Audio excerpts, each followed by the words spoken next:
Hello, Namaskar, and Jai Hind, everybody. Today's vlog is going to be about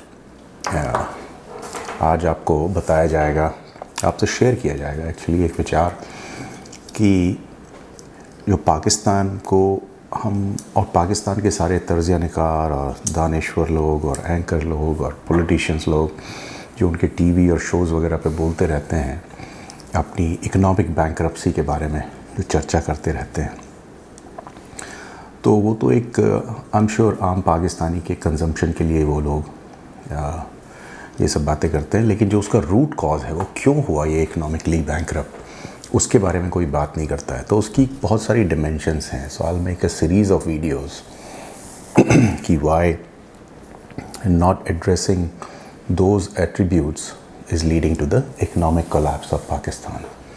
तो उसमें सबसे पहले जो एक एट्रीब्यूट जिसको मैं रूट कॉज मानता हूँ वो है पाकिस्तान की कल्चरल एंड सिविलाइजेशनल बैंकरप्सी, और उसके कारण ये इकोनॉमिक बैंकरप्सी हुई है और होती रहेगी। तो ये इकोनॉमिक बैंकरप्सी एक सिम्टम है। रूट कॉज क्या है? One of the many root cause is cultural and civilisational bankruptcy. तो when I say cultural and civilisational bankruptcy, मैं आपको उसका एक उदाहरण देता हूँ कि आज के ही डॉन के न्यूज़पेपर में एक ख़बर छपी है, और ये ख़बर पढ़ने के बाद ये मेरे को आइडिया आया आपसे बातचीत करने का। खबर ये है कि मर्दान KPK में एक महात्मा बुद्ध की, भगवान बुद्ध की लाइफ साइज़ स्टैचू मिली जब वहाँ पे कोई कंस्ट्रक्शन वगैरह हो रहा था, और 4 लोगों ने हथौड़े मार मार के उस स्टैचू को तोड़ा, जबकि वो सिर्फ आधी उस समय ज़मीन से निकली हुई थी, आधी शायद ज़मीन में थी। और उसका वीडियो बना। खैर वहाँ पे पुलिस को पता लगा, और बाकी का गांव सब मूक दर्शक बन के वो देख रहा था कि किस तरह से वो स्टैचू हथौड़ों से तोड़ी जा रही है। और उसके बाद वहाँ की KPK पुलिस ने उन 4 को अरेस्ट किया है एंटिकिटीज़ किसी लॉ के अंडर। अब देखिए ये अपने आप में क्या दर्शाता है। इसको मैं कल्चरल और सिविलाइजेशनल बैंकरप्सी क्यों रूट कॉज मानता हूँ पाकिस्तान की बर्बादी का एक बहुत मेन एम। यही हादसा इंडिया में हुआ होता या किसी और multi cultural, multi ethnic,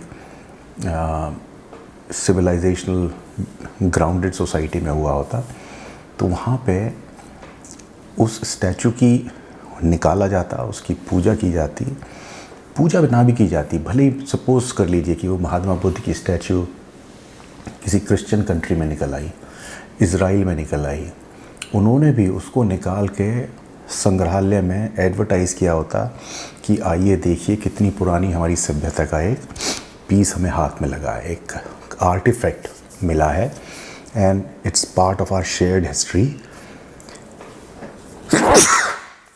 Excuse me. And let's all share it, enjoy it and celebrate it.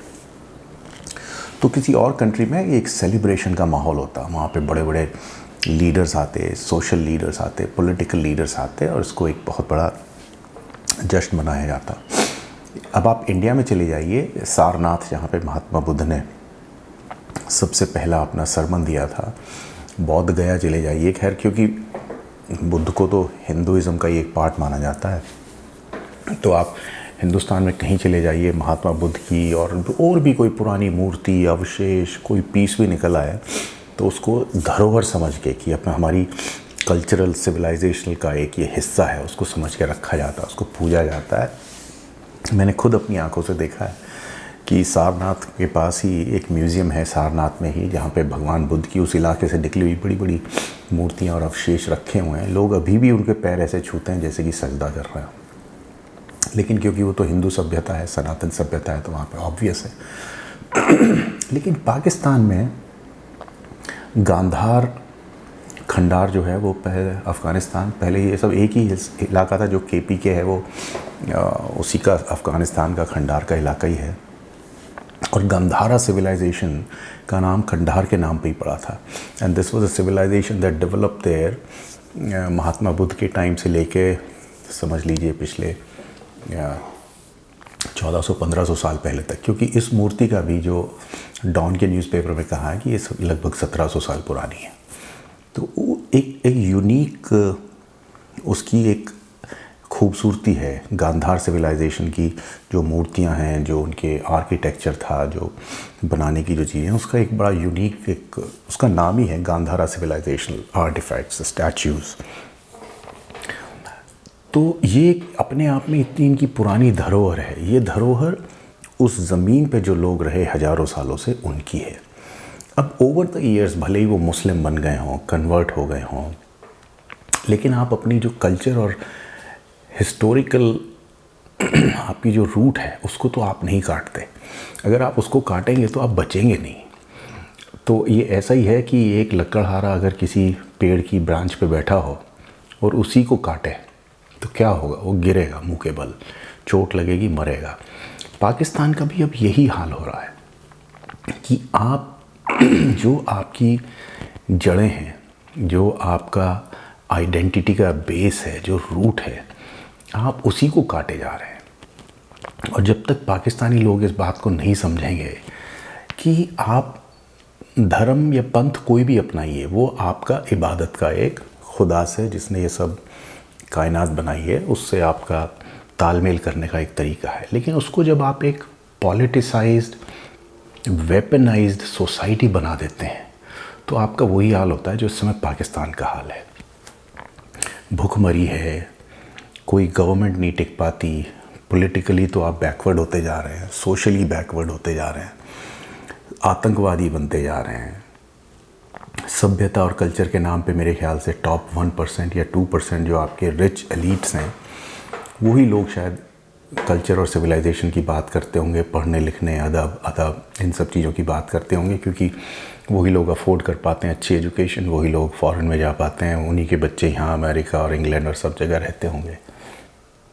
लेकिन एक आम पाकिस्तानी को मिडिल क्लास एंड लोअर 60% 70% को आप समझ लीजिए, आपने बुत परस्ती के नाम पे, जिसको मैं कहता हूँ आपने वेपनाइज़ कर दिया इस्लाम को, मुस्लिम फेथ को आपने वेपनाइज कर दिया। और उससे क्या हुआ कि जहाँ जहाँ पे भी ये, जिसको आप इंतहा पसंदी कहते हैं, जिसको आप एक्सट्रीमिज़म कहते हैं, इस थॉट को जब आप इतने एक्सट्रीम में ले गए कि कोई भी मूर्ति दिखे, कोई भी मंदिर दिखे, कोई भी किसी और धर्म का गुरुद्वारा दिखे, कुछ भी दिखे, या तो उसको तोड़ो, बर्बाद करो, या उसका मदरसा बना दो, या उसमें गाय भैंस बांध दो। और जब आप इस हद तक पहुंच जाएंगे तो आप क्या करेंगे कि आप अपने बाप दादाओं की धरोहर, अपने बाप दादाओं का जो, जिसको कहते हैं ना, संजोया हुआ सांझा विरसा, उसी को आप बर्बाद कर रहे हैं।